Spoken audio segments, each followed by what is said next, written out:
everyone and welcome back to the YouTube channel of Legal Age After College। अभी बहुत सारे government exams lined up हैं जो कि आने वाले हैं and if you want to become a law officer in a government sector, specifically I would talk about banking sector. If you want to work as a specialist law officer banking sector में, CBI में, यदि आप से भी M कर रहे हो, IBPS M कर रहे हो, तो ये वीडियो आपके बहुत काम की है।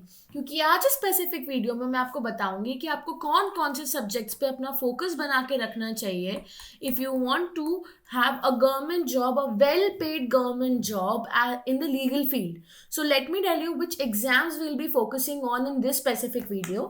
ये चार एग्जाम्स को ध्यान में रखते हुए I have made this particular video wherein I be telling you the important subjects जिनके ऊपर आपका कमांड होना चाहिए यदि आप एग्जाम क्रैक करना चाहते हो। तो सबसे पहले सेबी लॉ ऑफिसर। यदि आप सेबी लॉ ऑफिसर बनना चाहते हो, it's a very good well paid job, secured है, गवर्नमेंट जॉब है, लीगल फील्ड में आपको रहने का मौका मिलता है with all the government perks. So what better than that, right?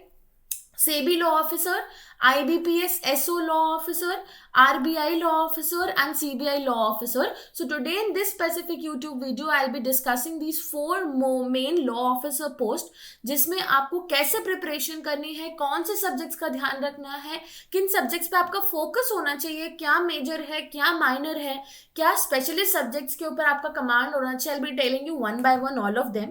सबसे पहले कॉमन सी बात मैं आपको बता दूं कि इन पेपर्स के लिए आपको इन तीन जनरल सब्जेक्ट्स के ऊपर कमांड फॉर श्योर होना चाहिए। आपका प्रैक्टिस होना चाहिए बेसिकली इनकी क्वेश्चंस को अप्रोच करने का।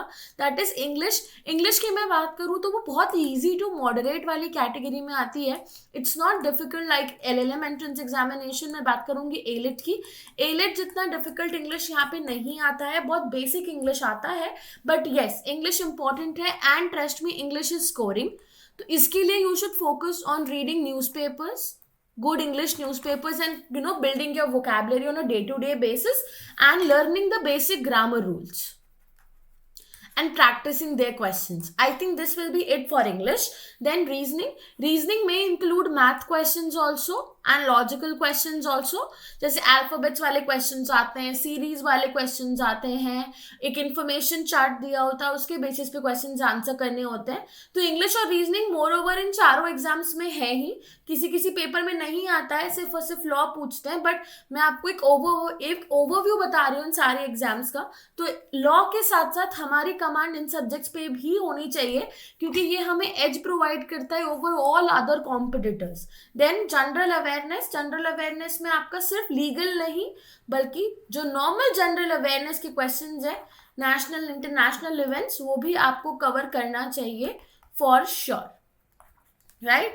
Now, let's come to important law subjects. So, I'm dividing all the law subjects into four major areas. First is major acts, जो कि बिल्कुल common है to all the competitive exams here. Then some minor acts, जो कि आपके more and less cover होते रहते हैं. Then new acts, जो भी introduce हो रहे हैं, कोई भी नया amendment आ रहा है, कोई भी नया executive order आ रहा है, तो ये ऑटोमेटिकली इंपॉर्टेंट हो जाता है इन सारे एग्जाम्स के परस्पेक्टिव से। And more over very important banking loss. Banking loss आगे ना पीछे ये आपका ऑलमोस्ट हर एग्जाम में है, या आप सीबीआई छोड़ दो तो बाकी सारे एग्जाम्स में आपके बैंकिंग लॉस इनटू सिलेबस है ही है क्योंकि आप बैंकिंग सेक्टर के लिए ही एम कर रहे हो, राइट? सो ये फोर कैटेगरीज के अंदर क्या मेजर सब्जेक्ट है जो आपको कवर करना है एग्जाम के परस्पेक्टिव से, let me tell you that. सबसे पहले हम बात करते हैं मेजर लॉस की। कॉन्स्टिट्यूशन पे आपका 20% मेजर लॉ का पूरा सेगमेंट जो है वो कॉन्स्टिट्यूशन से आता है। उसके बाद contract and company have prevalence over all other subjects, तो I would say contract plus company amounts to 20% of the paper. Then you have the criminal law and under criminal law segment I am keeping IPC, evidence and CrPC all together.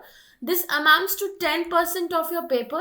Then you have CPC, 5 to 10% amounts to CPC also in all these exams, which is a great, which is a great addition because LLM entrance exam में कहीं पर भी हमको CPC देखने को नहीं मिलता है। जो बच्चे जुडिशरी की तैयारी कर रहे हैं उनको एज मिलेगा because of CPC in the syllabus. Juris also contributes to around 10 or 15% of the paper, and then partnership act. तो moreover आपके major laws जो हैं वो 35 to 40% of the paper form करते हैं for sure, right? And the best part about major laws is it is common to all kinds of entrants. So students और aspirants और appearing for judiciary, writing LLM का entrance examination, उनके ये subjects तो automatically cover हो जाते हैं, right? तो मतलब हमारी 35 से 40% की तैयारी तो एनीवे कंप्लीट है, यदि हम एलएलएम एंट्रेंस की तैयारी कर चुके हैं या फिर हम जुडिशरी की तैयारी कर रहे हैं। अब इसके आगे का बचा हुआ 60% पेपर क्या है?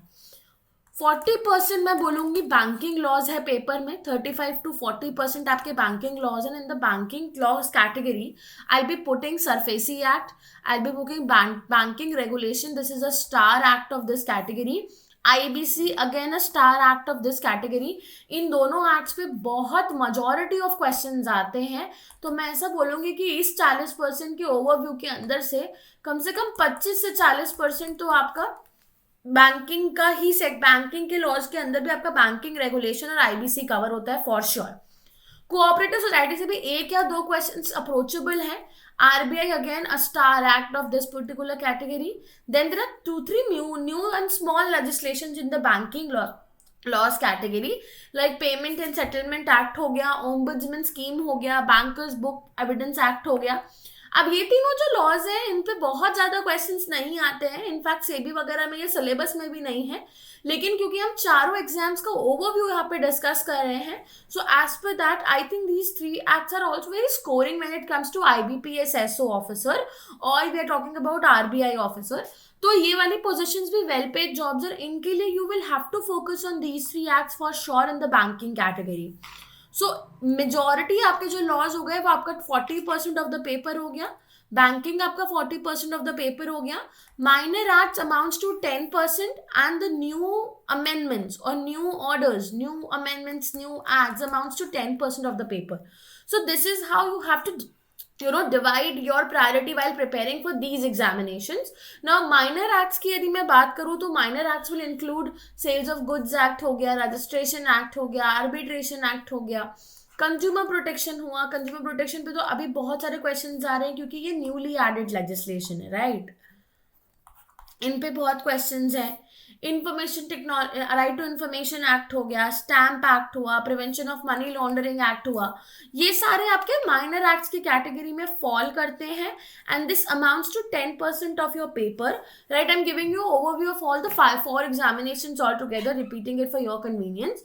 सो बेसिकली हो सकता है इसमें से सेबी के सिलेबस हो सकता है कि इसमें से बहुत सारे एक्ट सेबी के सिलेबस में नहीं है, बट हम एक ओवरव्यू देखें क्योंकि कोई भी बच्चा जब कोई स्पेशलिस्ट ऑफिसर का एम करता है तो भाई 4 एग्जाम लिखेगा ही लिखेगा in the near future, right? So you have to prepare for all the 4 all together. So this is what you have to divide your majority of the portion as per the weightage in the examination for sure.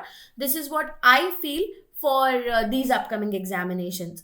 So that's it for today's video everybody.